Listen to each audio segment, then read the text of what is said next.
العالمين والصلاة والسلام على سيد الأنبياء والمرسلين وعلى آله وصحبه أجمعين أما بعد.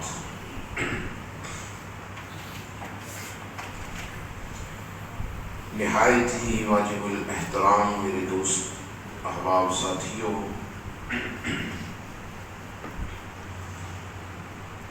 جیسے قرآن کا ہمارا یہ سلسلہ چلتا ہوا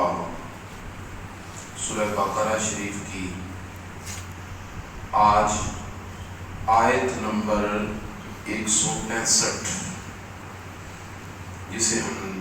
تلاوت کرتے ہیں، اللہ تعالیٰ نے ارشاد فرمایا وَمِنَ النَّاسِ مَن يَتَّخِذُ مِن دُونِ اللَّهِ أَندَادًا يُحِبُّونَهُمْ كَحُبِّ اللَّهِ وَالَّذِينَ آمَنُوا أَشَدُّ حُبًّا لِلَّهِ وَلَوْ يَرَى الَّذِينَ ظَلَمُوا إِذْ يَرَوْنَ الْعَذَابَ أَنَّ الْقُوَّةَ لِلَّهِ جَمِيعًا وَأَنَّ اللَّهَ شَدِيدُ الْعَذَابِ۔ ارشاد فرمایا اور لوگوں میں سے بعض ایسے بھی ہیں، وَمِنَ النَّاسِ لوگوں میں سے کچھ وہ ہیں، مَن يَتَّخِذُ مِن دُونِ اللَّهِ أَندَادًا جو اللہ کے غیروں کو اللہ کا شریک ٹھہراتے ہیں، جو اللہ کے غیروں کو اللہ کا شریک ٹھہراتے ہیں، یحبونہم کحب اللہ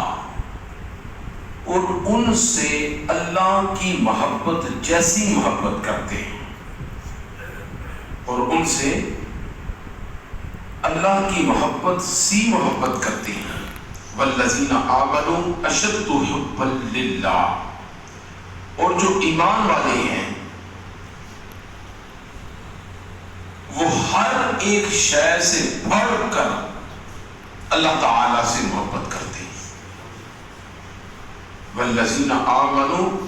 اشد حبا للہ اور وہ لوگ جو ایمان لائے اور جو ایمان والے ہیں،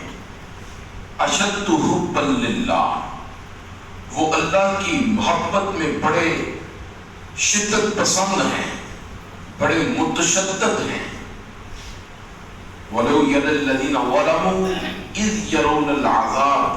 أَنَّ الْقُوَّةَ لِلَّهِ جَمِيعًا وَأَنَّ اللَّهَ شَدِيدُ الْعَذَابِ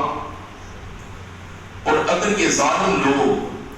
اس وقت کو دیکھ لیں جب اخروی عذاب ان کی آنکھوں کے سامنے ہوگا تو جان لیں کہ ساری قوتوں کا مالک اللہ ہے اور بے شک اللہ سخت عذاب دینے والا ہے۔ اس آیت کے آغاز میں اللہ تعالیٰ نے فرمایا کہ لوگوں میں سے کچھ وہ ہیں جو اللہ کے سوا کسی کو شریک ٹھہراتے ہیں، اللہ کے غیر کو اللہ کا شریک ٹھہراتے ہیں، اور پھر اللہ کے غیر کو فقط اللہ کا شریک ہی نہیں ٹھہراتے بلکہ اس اللہ کے شریک کے ساتھ ایسی محبت کرتے ہیں جیسی اللہ کے ساتھ محبت کی جاتی ہے، اللہ جیسی محبت ان کے ساتھ کرتی ہے۔ یعنی سب سے پہلے تو سب سے بڑا جرم ہی یہ ہے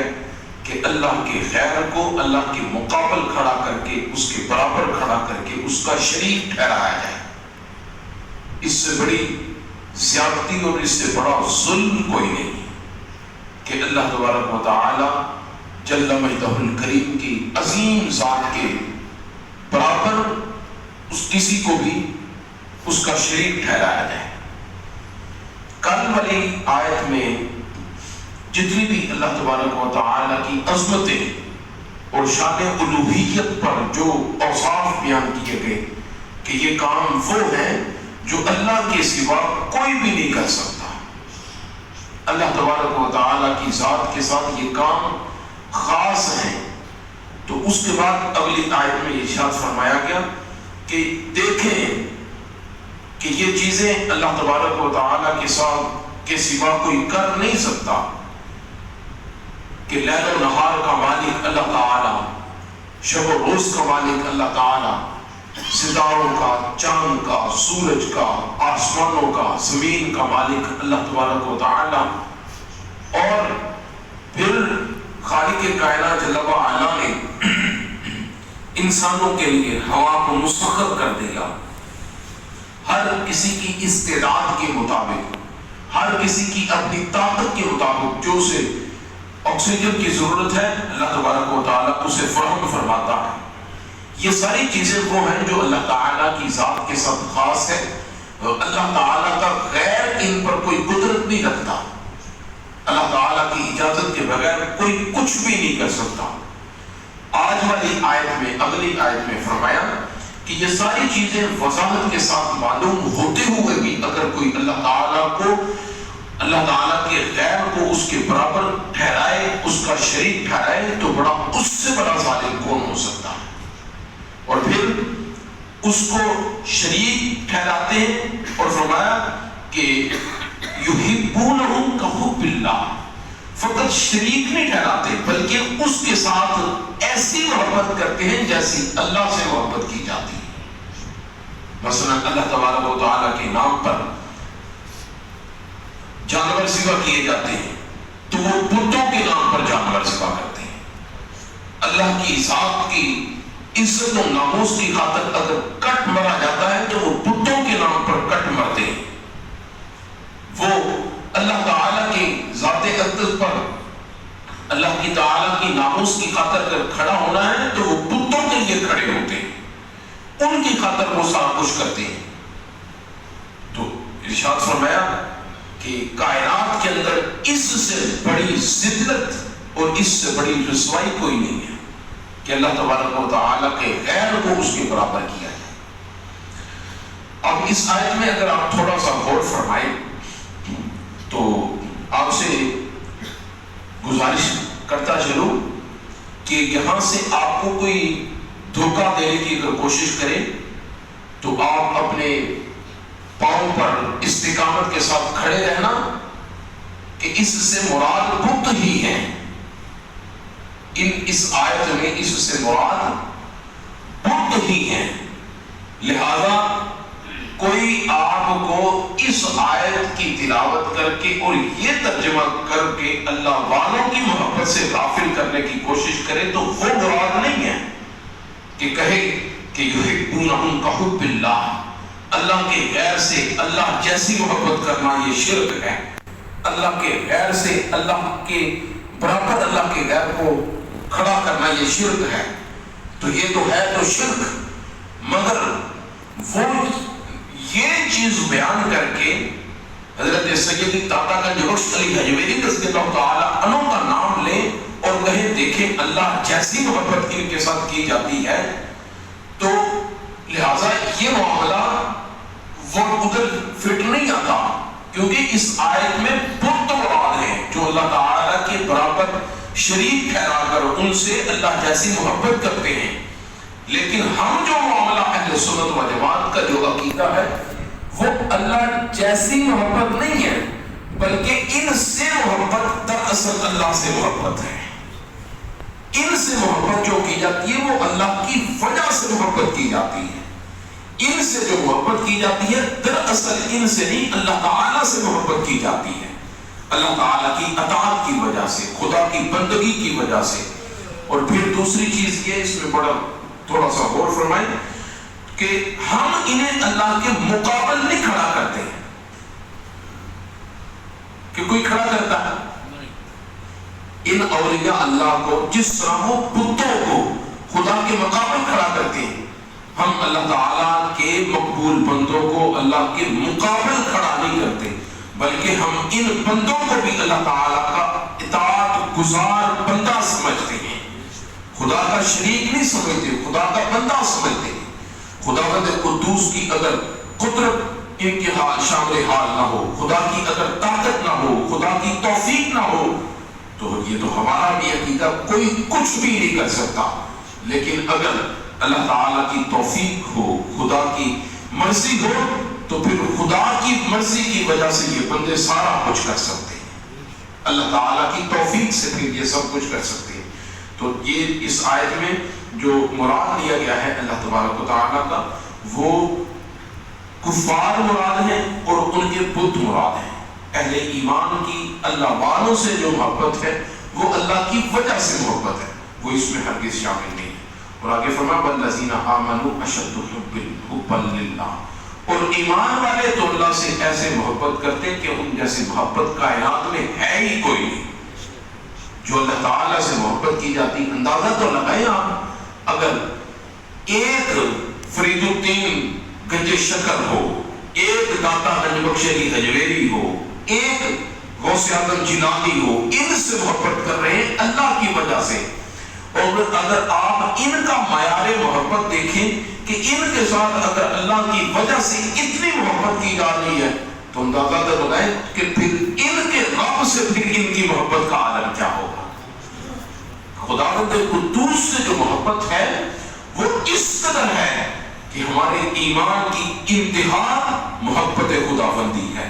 ہمارے ایمان کا آغاز محبت خداوندی ہے، اللہ تبارک و تعالیٰ کی خوشنودی ہے۔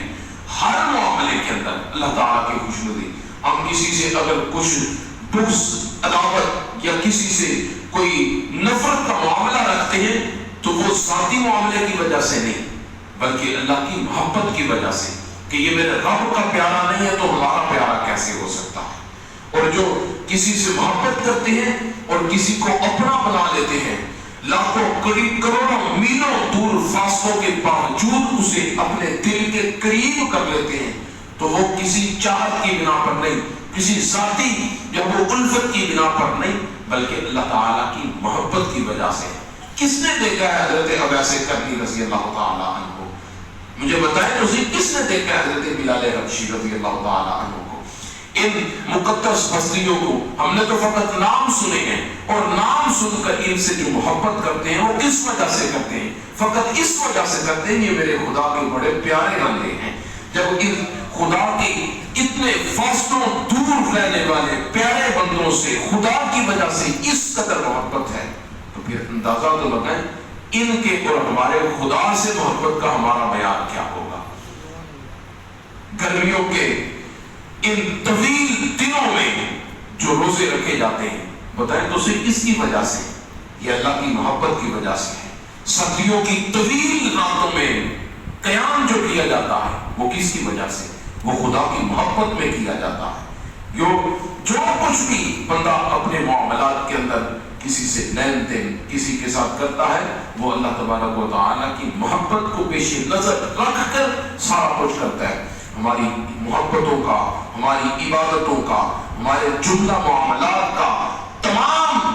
افعال کا معیار فقط اور فقط اللہ تبارک و تعالیٰ کی محبت ہے۔ اگر اللہ تبارک و تعالیٰ کی محبت شامل حال نہیں، ہم تو اس عبادت کو عبادت ہی متصور نہیں کرتے۔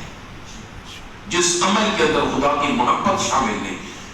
اور ہم تو اس بندے کو بندہ ہی تصور نہیں کرتے جو بندہ اللہ تبارک و تعالیٰ کی محبت سے غافل ہے۔